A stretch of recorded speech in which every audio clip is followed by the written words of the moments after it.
The paper curled and darkened between my fingers, smoke twisting upward like a memory refusing to die. I watched the fire consume the last letter I had ever written to him, one I never had the courage to send. The flame flickered once, twice, then surrendered to the wind rolling off the fjord. Behind me the siren of a rescue boat screamed through the fog. It was a sound that didn't belong here, not on a quiet northern morning, not anymore. I knelt on the weathered dock, clutching the scorched edges between trembling fingers. The smell of salt and ash filled the air, bitter and cold. A part of me wanted to believe it was a coincidence, the siren, the timing, the way the wind carried a voice that sounded like his name. But the other part, the part that still dreamed of him, whispered otherwise. I came back to Fjord 6 months ago, a forgotten corner of Norway where the sea met cliffs like an unhealed wound. My work, if you could call it, that was restoring damaged letters and photographs for the locals.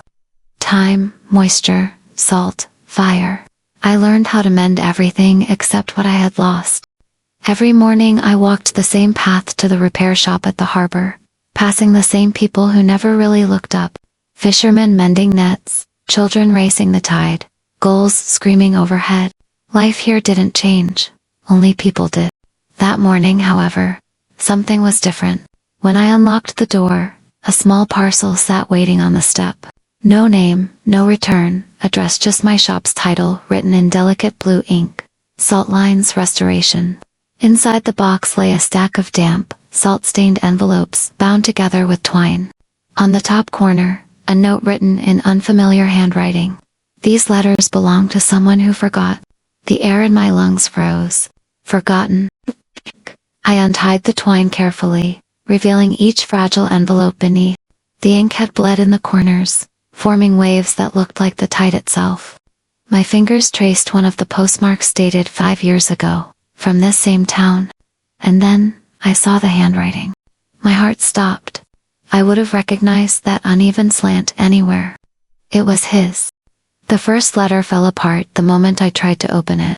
The paper had become delicate as breath, the words sinking into one another like waves collapsing. I laid it flat on the repair table, under the morning light filtering through the window, and began brushing away the salt crystals with the care one reserves for wounds. I could almost hear his voice reading those words, slow, precise, the way he used to when he corrected my Norwegian. But the sound existed only inside my head. Outside, the sea murmured, as if mocking my nostalgia. The door creaked. A shadow fell across the light. "Are you open?" A man's voice, low, unsure. I looked up. A stranger stood in the doorway, damp hair, a faint scent of seawater clinging to his jacket. His eyes were gray, like the color of the fjord before rain. "Yes," I said. "Come in." He stepped carefully, gaze roaming over the photographs and envelopes hanging from strings. I found something," he said, unzipping his duffel bag. "It washed up near the lighthouse yesterday." He handed me a waterproof pouch. Inside was a small stack of letters, some nearly destroyed, others only smudged. When I pulled the top one out, my heart twisted again. It was written in the same hand.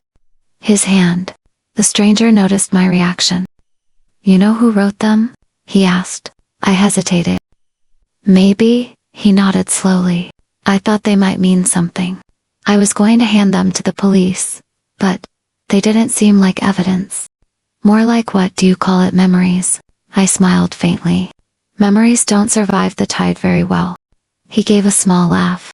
"Neither do people." His accent marked him as local, though his face was new to me. When I asked his name, he hesitated before answering. "Eric," he said finally. "I do diving lessons during the season. Or, I used to." "Used to?" he shrugged, looking past me to the window where the fjord stretched endlessly gray. "There was an accident last year. I don't remember much after that." A hollow silence followed his words, filled only by the ticking of the wall clock. I stared at the letters between us, his handwriting, his name, and the sudden, impossible thought that this man might somehow be the same person whose words I had just burned. "Would you like me to restore them?" I asked. He nodded. "If you can." As he turned to leave, I noticed a thin scar, curving just below his left ear. Something about it tugged at the edges of my memory. When the door closed behind him, I looked down at the table again. Salt, paper, handwriting, scars, all traces left by water and time. And I whispered to no one, Eirik, it can't be you. But the sea outside kept whispering back, as if it already knew. The rain began before sunset, thin and silver, turning the fjord into a mirror of shifting gray. I stayed late at the workshop, watching drops race down the window. The letters Eirik had brought were spread across my desk, like fragile secrets. Each carried his handwriting, familiar loops, uneven strokes, small mistakes only I used to correct. I told myself it was impossible. That names repeat, that handwriting overlaps. But my heart didn't listen. By the time I stepped outside, the streets were empty. Lamps cast trembling halos onto the wet cobblestones. From the harbor came the low hum of engines, boats, returning before the storm grew worse. Then I saw him again. Eirik stood under the awning of the closed bakery, rain dripping from his hair. He looked up as I approached, his expression somewhere between apology and confusion. Lena, right? He said. I froze. You remember my name? He smiled faintly. You wrote it on your shop sign. I let out a breath I didn't realize I'd been holding. You shouldn't be out in this weather. Couldn't sleep, he said, looking out toward the dark water. The sea's too loud tonight. We ended up walking side by side toward the lighthouse. The path was slick, our footsteps echoing between the cliffs. Every few meters, lightning flashed over the fjord, illuminating the surface like cracked glass. I keep thinking about those letters, he said after a while. I tried reading one before bringing it to you, but I couldn't understand half of it. The words felt like someone else's dream. What did it say? He hesitated. Something about waiting and forgetting. We reached the lighthouse, a tall, white column standing against the storm. Ingrid, the keeper's assistant, waved from the door, her lantern swinging. Back already, she called. Storm warning's up. You shouldn't be near the water. He smiled politely. Just passing by.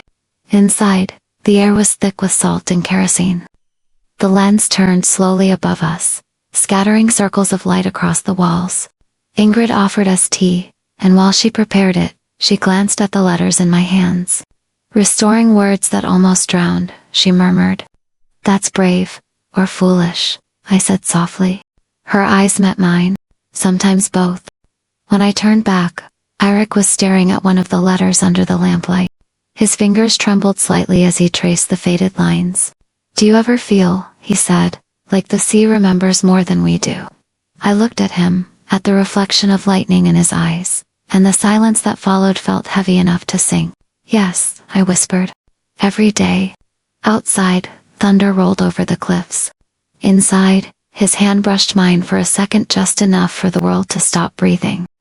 And in that breathless stillness, I knew, whatever he had forgotten, the sea was already giving back. For days, the storm kept the town sealed in gray. The sea rose and fell like breathing, waves pressing against the shore with a tired rhythm. My workshop smelled of paper and damp wood, every surface lined with drying letters. The ones from Eirik's pouch had been separated, carefully, some still legible, others nothing but ink ghosts. I hadn't seen him since that night at the lighthouse. He had left behind a faint trace of salt on the floor, a single footprint that dried by morning. Still, I found myself glancing at the door each time the wind rattled it. That morning, I discovered something strange. While brushing off one of the envelopes, I noticed a faint impression on the back, like a pressure mark left by another pen. I held it under the light. Words emerged slowly, almost invisible. To L. The handwriting was mine.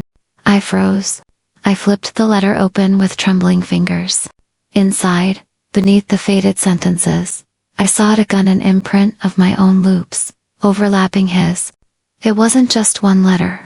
Several of the envelopes had the same faint underlayer, as if someone had placed my paper beneath his while writing. I checked the postmarks again. 5 years ago, Varn. My hands went cold.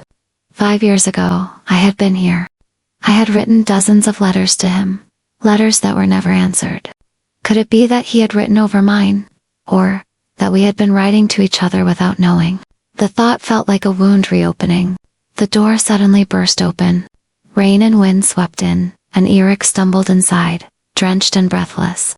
"Sorry, didn't mean to scare you," he said, catching his breath. "They said you might still be here." I stared. "Who said?" "Ingrid. She asked me to check on you. Said the tide pulled something strange ashore near the cliff path. She thought it might belong to you."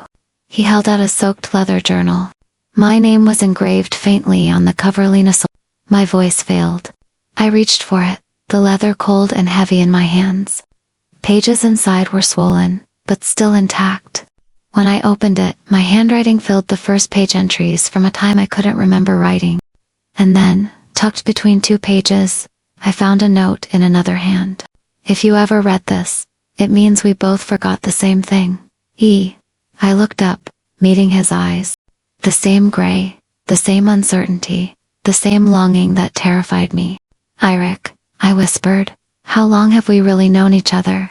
He didn't answer. Outside, thunder cracked over the fjord, and for a second, his reflection in the glass seemed older, like someone who had been waiting far too long. The air smelled of salt and ink when he returned.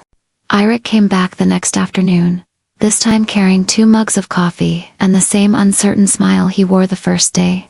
Outside, the sky had cleared after days of storm, and thin sunlight glimmered on puddles that mirrored the mountains upside down. He placed the coffee on my desk, beside the drying pages of my journal. "You started restoring it?" he asked. "Some of it," I said. "The pages are fragile, but they're speaking again." He nodded. "Mind if I listen?" I hesitated only a moment before sliding the book toward him. Together we leaned over the table, our shoulders nearly touching. The first entry read, "July 12th, 5 years ago. The sea was kind today. He said he could dive again soon." I didn't tell him I had the same dream last night of sinking, of air turning into light. Eirik frowned slightly. "That's strange. It sounds like something I would have written." "You?" I asked. He shrugged. "I've had that dream too. More than once." We turned the page. July 18th. The doctor said the headaches will pass. He still smiles when the pain comes, as if afraid to scare me. I wish I could tell him I'm more afraid of silence than pain. Eric's hand tightened on the desk. "I had an accident underwater," he said quietly. "The pressure. It did something to my memory. Sometimes, when I close my eyes, I see a woman waiting on the shore. But I never see her face." I looked at him then, not as a stranger, but as someone whose absence I had already grieved. "Maybe," I whispered, "you already met her." He met my eyes, searching for something he couldn't name. We kept reading, voices blending with the sound of the tide outside. July 22nd. He asked me what forgiveness feels like. I told him it's when you remember the pain, but it doesn't hurt anymore. He laughed and said I'd make a terrible liar. We both fell silent. The clock ticked. The sunlight shifted, and for a moment, the distance between us vanished, by something tender, old, and frighteningly familiar. Then he spoke, voice barely above a breath. "I think we were both here, 5 years ago." I swallowed. "And something made us forget." He nodded slowly. "Maybe the sea." Outside, the wind picked up, carrying the scent of salt and thaw. The world felt like it was holding its breath again between remembering and release. The sea had gone still, unnaturally so. Even the gulls seemed afraid to fly. I spent the morning cataloging the letters we had restored, arranging them by date and by the stains left on each page. The ink patterns had begun to form something like a map, lanes of salt and water tracing a path I couldn't yet see. Eirik hadn't come by that day. He'd said he needed to check something at the harbor, but I kept glancing at the clock, waiting for the familiar sound of his steps outside the door. When noon came and went, I turned to the last remaining envelope. It was sealed, heavier than the rest. The paper was stiff, waterlogged, and the wax seal bore no mark. Inside, folded twice, was a torn newspaper clipping, its headline half faded by salt. "Local diver missing, presumed dead. Name, Eirik Nieland. Date, July 24th, 5 years ago." My fingers went cold. There was more, a list beneath the headline, names of those lost during a storm near the fjord. His name was the first. I stared until the words blurred. The same date matched one of the diary entries, the one where I had written, he said he would dive again soon. A hollow sound escaped my throat. The coffee mug slipped from my hand, shattering on the floor. He couldn't have died. He was here. I had touched his hand. He remembered the letters. The warmth was real. The scar below his ear. And yet, the ink, the date, the record, all said otherwise. The door creaked.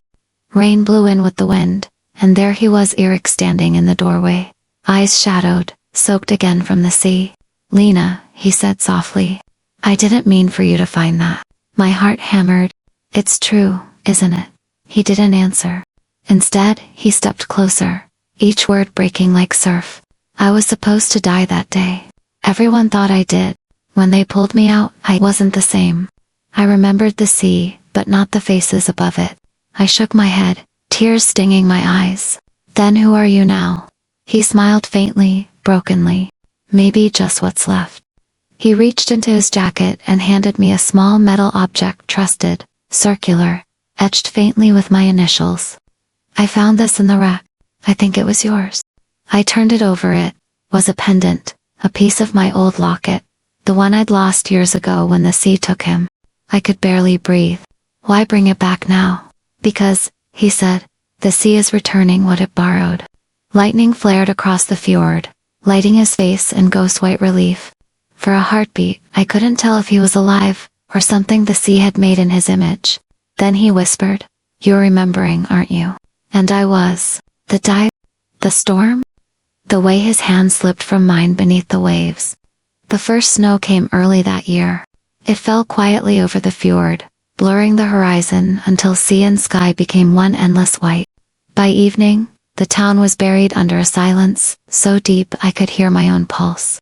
Eirik hadn't come since that stormy afternoon. His absence hung in the air like unfinished words. Everywhere I went, the dock, the cafe, even the lighthouse, the same emptiness waited for me. People spoke of the coming blizzard, but all I could think about was the newspaper clipping. The locket, the name carved among the lost. By nightfall, I decided to go to the lighthouse. The snow thickened as I walked, swallowing the path. My lantern flickered against the wind, casting ghostly circles on the ground. Each step crunched into the silence, and for the first time in months, I felt truly afraid, not of the dark, but of what I might find. When I reached the cliff, I saw light, dim golden, leaking from the lighthouse windows. Inside, the air shimmered with the heat of the old furnace. And there he was. Eirik stood by the railing, facing the sea. His jacket was dusted with snow, hair dripping from melted flakes. When he turned, the lamplight carved shadows beneath his eyes. "You shouldn't be here," he said softly. "The storm's getting worse." I stepped closer. "You disappeared for 3 days. I thought it would be easier if you forgot again." Again. My voice broke. "How many times have we done this?" He didn't look away. "Every year since the accident." He gestured toward a stack of restored letters on the table, the same ones we'd worked on. "They're not just old mail, Lena. They're what we leave behind after each winter. Every time we start to remember, the sea takes it back. That's the bargain we made." I shook my head. "No, that's impossible." He smiled sadly. "You said that last time too." Lightning flashed beyond the glass, and for an instant, I saw its reflection behind him. A photograph pinned to the wall. 2 divers in wetsuits, their helmets off, laughing beside the harbor. It was him. And me. The image cracked something open inside me. Memories flooded in. A dive, a storm, his hand reaching for mine underwater. The rope snapping. His eyes fading into the black current. "I tried to save you," I whispered. "You did," he said. "That's why I'm still here." The wind howled outside, shaking the glass. He took a step closer, and the warmth between us felt almost human. "Then stay," I said. "Don't disappear again." He looked past me, toward the sea. "If I stay, you'll forget. If I leave, you'll remember." Tears blurred my sight. "I don't want either." He smiled faintly, brushing a strand of wet hair from my face. "Then maybe this time, we'll choose differently." And before I could answer, he leaned forward, pressing his forehead to mine, cold, salt tasting, real. Outside, the snow turned everything white, erasing sea, sky, and sound. When I opened my eyes again, he was gone. Only the lantern burned beside the railing, flickering like a pulse, trying to survive. The blizzard passed overnight, leaving behind a silence too wide to fill. By morning, the world was white, the sea a frozen sheet of glass, stretching toward the horizon.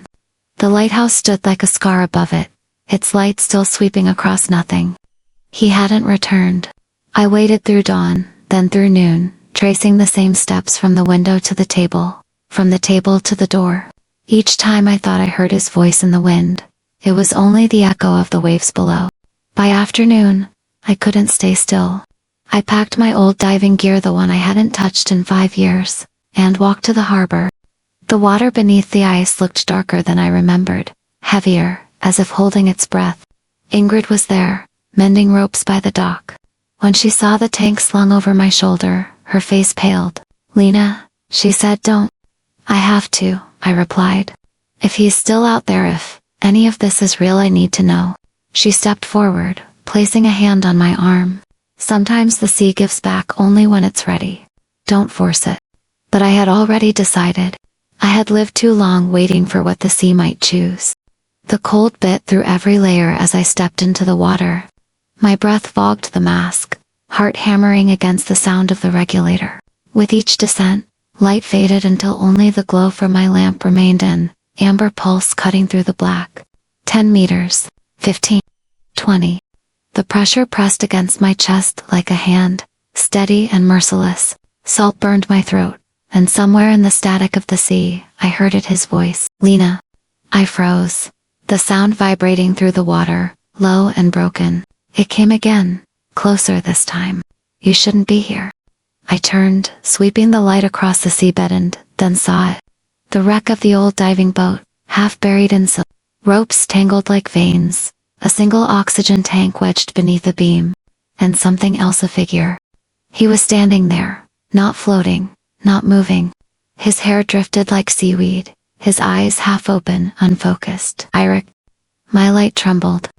"You're not real," I whispered into the mouthpiece. But the figure turned, slowly, and his hand lifted. He pointed at the seabed beside him. I looked down. There, half buried in sand, was another object, metal, rectangular, and rusted. I reached for it, brushed the silt away. It was my journal. Inside my mask, my breath hitched. I reached out again, but before my fingers touched it, a current surged upward, pulling me back. The water roared, the world spun white, and his face disappeared into the storm of bubbles. When I broke the surface, gasping, the sky was gray again. The journal floated beside me, somehow free of rust, its pages dry. And on the first page, written in fresh ink, "If the sea ever calls you back, tell her I remember. E." The water released me slowly, as if reluctant to let go. By the time I reached the dock, the sun had begun to rise, thin, cold, almost silver. My hands shook as I pulled off the mask. The journal was still there, floating beside me, its cover slick with frost, yet warm where I touched it. The world looked the same. The lighthouse still blinked across the bay. The mountains still guarded their silence. But something in the air had changed, like the pause between heartbeats. Ingrid met me halfway down the pier. Her coat flapped in the wind, her eyes wide when she saw what I carried. "You went down," she whispered. "You really went down." I nodded, unable to speak. She guided me into the warmth of the boathouse, wrapped a blanket around my shoulders, and waited. When I finally found my voice, it came out soft and uneven. "I saw him." She didn't ask who. She only said, "Then he wanted you too." I opened the journal. The pages were blank, except for that final note, the one I hadn't written, the one that wasn't wet, wasn't torn. "If the sea ever calls you back, tell her I remember. E." Ingrid traced the letters with a gloved finger, then looked at me with a knowing sadness. "The sea keeps its own kind of memory. It just chooses when to return it." Outside, the water began to thaw, small ripples forming where ice broke apart. Each one carried a glint of light, as if reflecting something beneath. "I thought I wanted to remember everything," I said quietly. "But maybe forgetting was the only way to survive it." Ingrid smiled faintly. Or maybe remembering is what keeps him alive. She left me alone after that. I sat on the dock until the sun rose fully, the journal open on my knees. The wind turned pages that had never been written on, whispering through each one like a voice caught between worlds. Then I heard it again, faint, like a breath through water. Lena. I turned toward the sound. The sea was calm, almost mirror-like, and for a heartbeat, I saw him not as he was in life, not as a ghost, but as light moving beneath the surface, steady, patient, unafraid. I remember, I whispered back. The water rippled once, as if answering, and then it was still. The fog returned with the dawn, soft and slow, folding the fjord into silence. I walked back to the lighthouse one last time. The snow had melted into thin ribbons along the path. The air smelled of thaw and salt. Inside, everything was as we'd left, his cup still on the table, the faint ring of coffee dried into a perfect circle. The light above turned steadily, sweeping across the mist like a heartbeat that refused to stop. I opened my journal on the desk and began to write. Dear Eirik, if remembering is what keeps you alive, then I will remember for both of us. I will remember the sound of your laughter echoing against the cliffs, the way the sea bent toward you as if it recognized its own reflection. I don't know whether the sea borrowed you or made you anew, but every tide feels like your pulse against the shore. If forgetting is mercy, then let mercy come slowly. You once said forgiveness was when the pain no longer hurt. I think I'm almost there. Love, Lena. I didn't seal the letter. Instead, I placed it inside a glass bottle, the same kind we used for collecting samples years ago.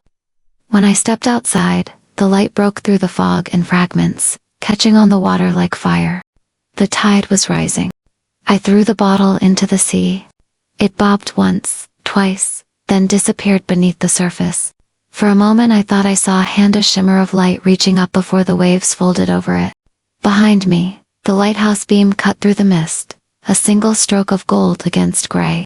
The world felt both ending and beginning, as if everything that had drowned was finally surfacing.